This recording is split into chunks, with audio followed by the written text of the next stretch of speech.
Dublin's dockland is made up of three great walls: the North Wall, the South Wall and the East Wall.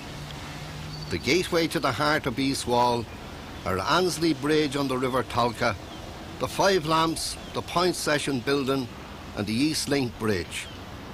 Inside the gates you're in Sean O'Casey country, with memories of the great St Barnabas Church and its friendly rector. The land between the Liffey and the Tolka was reclaimed in the late 19th century, and as the port of Dublin developed, the East Wall community grew. Like their sister neighbourhood over in Ringsend, the people's lives were built around ships and shipbuilding, Liffey dockyards, railways and railway wagons, coal boats and cargo vessels. And later came chocolate factories, candle factories, sawmills, builders' yards and shops. Isn't the character and backbone of a city made up with its old urban communities?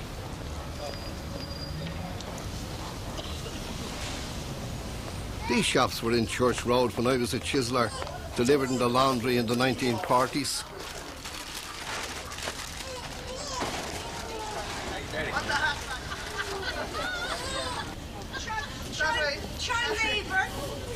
All the same now, doesn't Dublin Corporation employ very young people to sweep the streets? There's a man with Viking Longships on his mind, Joe Teeling. Within the community we had this incredible urge to build a Viking ship. It would be an opportunity for us to express the dormant talents and skills that lay within our community, and it would also be a chance to do something for the millennium. Although the millennium wasn't considered in the early stages, but now it would be of great importance if we could build a ship to commemorate our history and our past in conjunction with Millennium Year.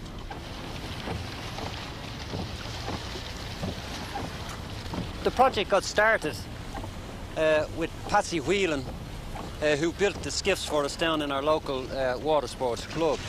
Now, Patsy was a local boat builder. He was one of quite a number of local boat builders who could very easily work with children and was delighted to be working with us on the skiff projects. And he was explaining to the young people about the relationship between the clinker-built method of building boats and the old Viking ships.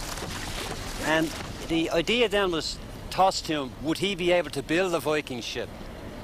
And of course he said, Joe, if you get the materials, I'll build a Viking ship.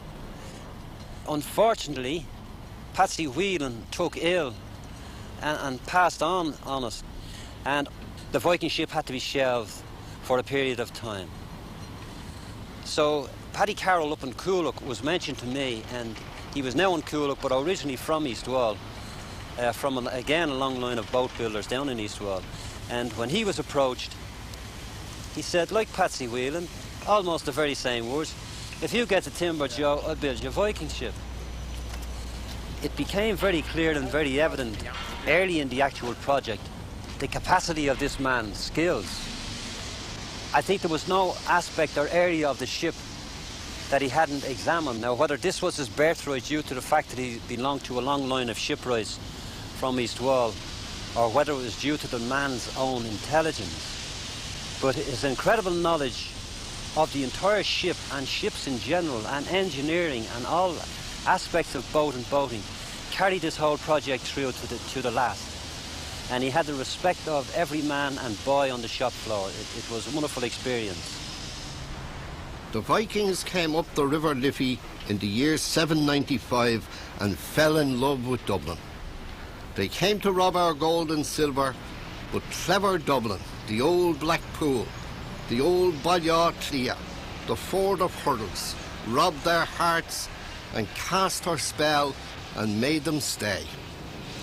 By the year 841, the Vikings had the foundation laid for their houses, their trade walks, and sure, the port of Dublin was their gateway to the world. When the National Museum excavated High Street, Wine Tavern Street and Wood Quay, they found Viking treasures that had lain undisturbed for centuries, preserved by the mud of the Black Pool. Combs and coins, jugs and medals, motif pieces on bone, used as a pattern book. and bits of old boots that walked Dublin in Viking days. Dices and gaming pieces were also found, so the Vikings had a gamble, an owl flutter, and maybe a lotto like ourselves. Now, was that one Viking showing another Viking how to make a longship, or was it a chiseler drawn on a slate?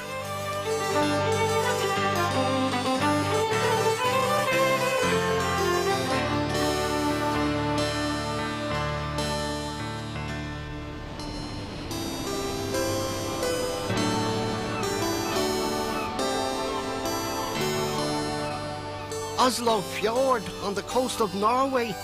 Can't you imagine the Viking longships slipping out of here on the tide on their wild, adventurous sea journeys?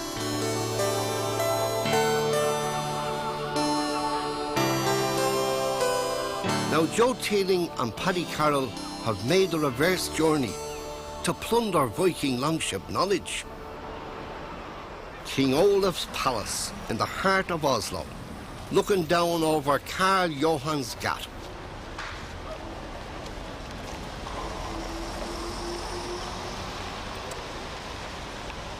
If those lovely girls' ancestors had stayed in Dublin, they might well be walking down O'Connell Street today. There's two East Wall Vikings. Don't they blend in well with the Norwegians?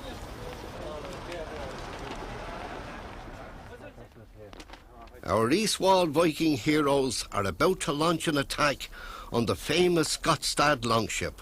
It was excavated in the summer of 1880.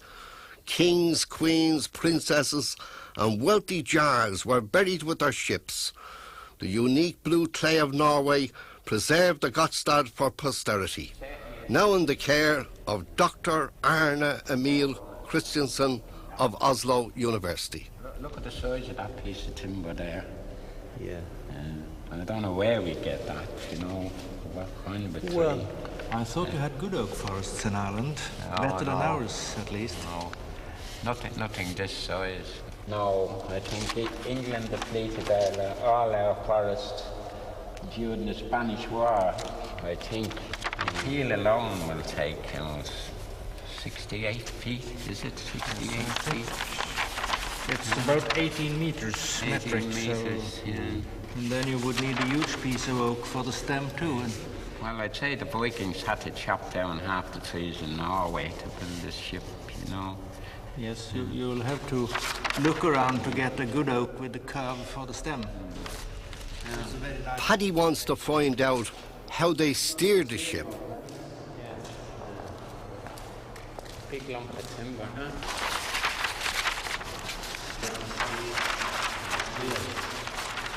This rig has a strengthening piece at the back where the boss rests, so the stresses are taken up and it's jogged to fit the planking. It looks like that was made